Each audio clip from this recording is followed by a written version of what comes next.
हम जानते हैं कि एक्सेलरेशन में चीता फरारी को भी मात दे सकते हैं, पर चीताओं के लिए इतना तेज भागना क्यों आवश्यक है? चीताओं का एक प्राकृतिक हैबिटेट अफ्रीका में सवाना के घास के मैदान हैं, जहां पर शेर और लकड़बग्घे भी पाए जाते हैं। ये दोनों जानवर शिकार के लिए चीता से प्रतिस्पर्धा करते हैं। कभी कभी ये जानवर भोजन के लिए चीता को मारने का प्रयास भी करते हैं। अपना बचाव करने के लिए चीता को अपने शिकार और शिकारी दोनों से तेज होना होगा।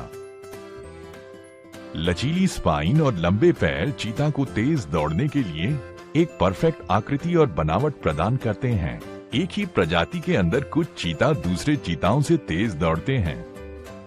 इन दोनों चीताओं में कौन सा चीता भोजन की रेस में जीतेगा? प्रकृति में सब जीव सर्वाइवल के लिए, संसाधनों के लिए प्रतिस्पर्धा करते हैं। एक ही स्पीसी के अंदर प्रतिस्पर्धा से ही नए जीव विकसित होते हैं। कंपटीशन और सर्वाइवल ऑफ फिटेस्ट की थ्योरी को नेचुरल सिलेक्शन की थ्योरी भी कहते हैं। ये थ्योरी डार्विन ने अपनी पुस्तक ओरिजिन ऑफ स्पीसीज में 1859 में प्रपोज की थी। डार्विन ने ये देखा कि एक ही स्पीसी में जीवों में बहुत अधिक विभिन्नताएं होती हैं। डार्विन ने प्रपोज किया कि जिन जीवों में ऐसे गुण हैं जो उनके पर्यावरण के अनुकूल हैं, ऐसे जीवों की सरवाइव करने की, प्रजनन करने की और अपने गुणों को अगली जनरेशन में पास करने की संभावना अधिक है।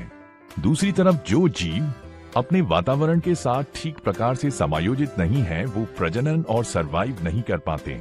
ये कम समायोजित गुण धीरे धीरे किसी भी आबादी में से गायब हो जाएंगे। नेचुरल सिलेक्शन की प्रक्रिया से धीरे धीरे स्पीसी में चेंज आता है और नई स्पीसीज विकसित होती हैं। जब ओरिजिन ऑफ स्पीसीज पब्लिश हुई तो डार्विन का काफी विरोध हुआ, लेकिन आज इस थ्योरी को बड़े पैमाने पर स्वीकार किया जाता है। 20वीं शताब्दी में ये डिस्कवरी हुई कि गुण एक पीढ़ी से दूसरी पीढ़ी में जीन्स के माध्यम से ट्रांसफर होते हैं। बीमारियों के इलाज के विषय में नेचुरल सिलेक्शन मनुष्यों पर सीधा प्रभाव डालती है। 1928 में एंटीबायोटिक पेनिसिलिन की डिस्कवरी हुई। इसने बीमारियों के इलाज में काफी मदद की और जल्दी ही बड़े पैमाने पर इसका प्रयोग होने लगा। वैज्ञानिकों ने नेचुरल सिलेक्शन की थ्योरी को सिलेक्शन ऑफ फेवरेबल जीन्स से एक्सप्लेन किया, लेकिन कुछ सालों में पाया गया कि कुछ बैक्टीरिया ऐसे थे जिन पर पेनिसिलिन का प्रभाव खत्म हो गया था। इन बैक्टीरिया ने पेनिसिलिन के प्रति प्रतिरोधक क्षमता विकसित कर ली थी।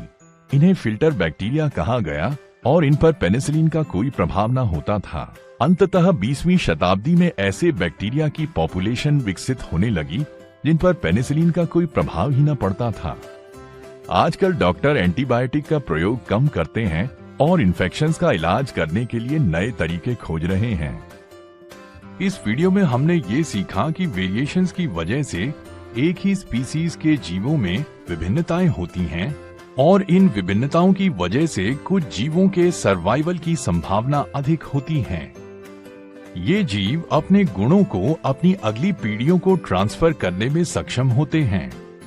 हमने ये भी सीखा कि कुछ बैक्टीरिया पेनिसिलिन के प्रति प्रतिरोधक क्षमता विकसित कर लेते हैं और इससे डॉक्टरों को इलाज करने में काफी कठिनाई होती है। ये अडैप्टेशन और नेचुरल सिलेक्शन का उदाहरण है।